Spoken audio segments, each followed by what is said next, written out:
First read The Chicano Movement by Jessica McBurney.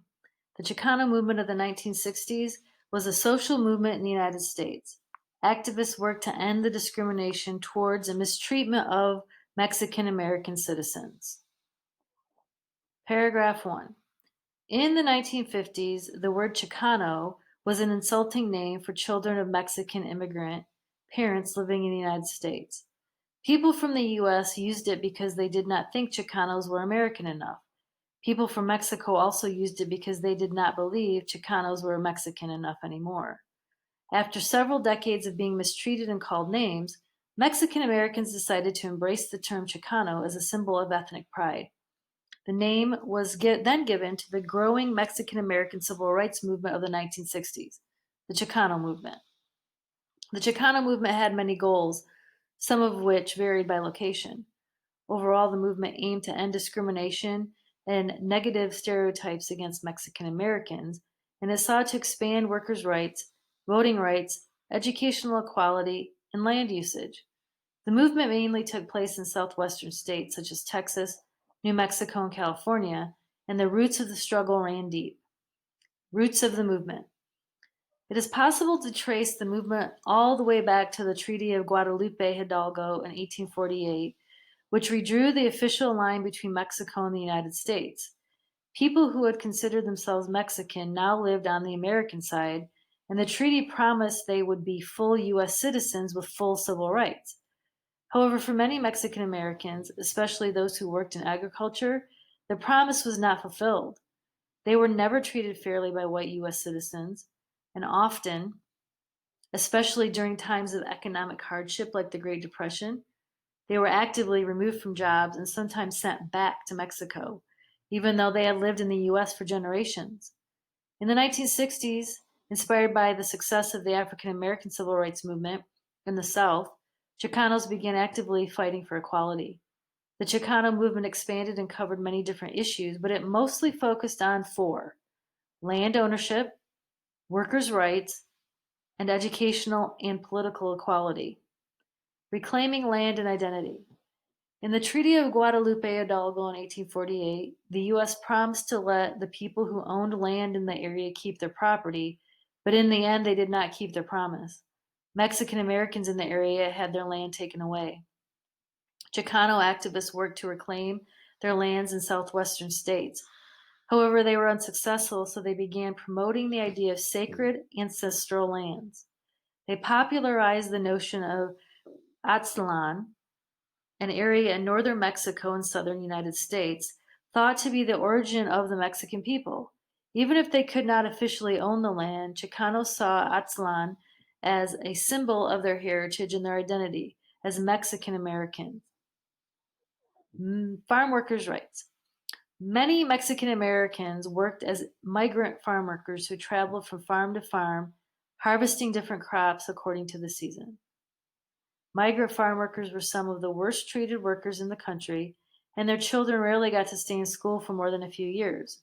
In the 1960s, the Chicano movement hoped to win more protections for these migrant families. They decided to organize groups of workers that were large enough to stand up to a farm owner and demand more rights. Two of the most influential reformers were Dolores Huerta and Cesar Chavez. Together, they founded the National Farm Workers Association, NFWA. The NFWA organized boycotts against fruit growers who refused to give rights to the workers, and they worked with the government to give migrant workers greater legal protections. The government agreed to some of the NFWA's demands and instituted some new laws, including higher wages and more secure employment contracts. Unions like the NFWA still fight for Mexican American workers' rights today. Equality education.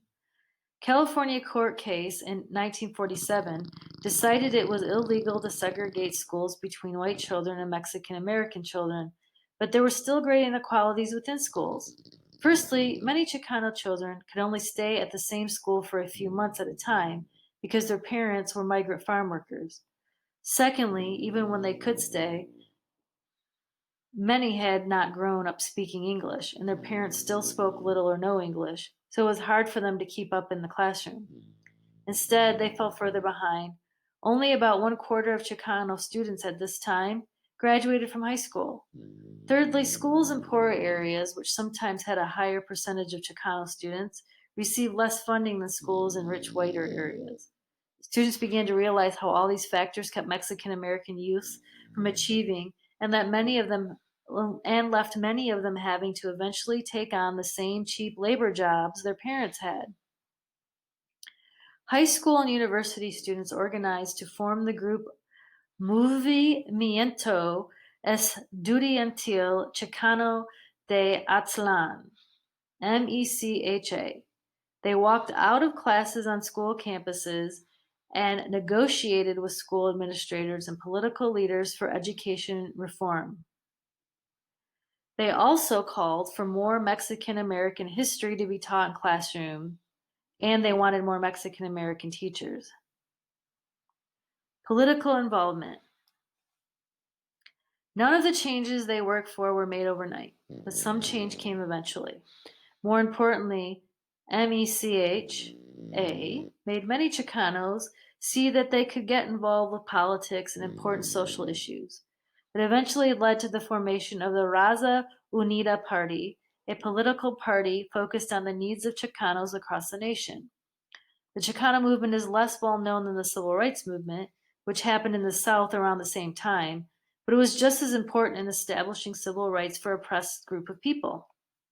Although the movement mainly focused on land ownership, workers' rights, and education reform, it promoted equality for Chicanos in many different ways. For example, in the early 1970s, there was a whole group of women dedicated to making sure health care forms were available in Spanish as well as English. The movement accomplished many of its goals over several decades, and it is still working today to promote fair treatment of Mexican Americans in schools, jobs, and even in entertainment. Perhaps most importantly, the Chicano movement proved to Mexican Americans that they could have just as much of a voice in society and politics as everyone else.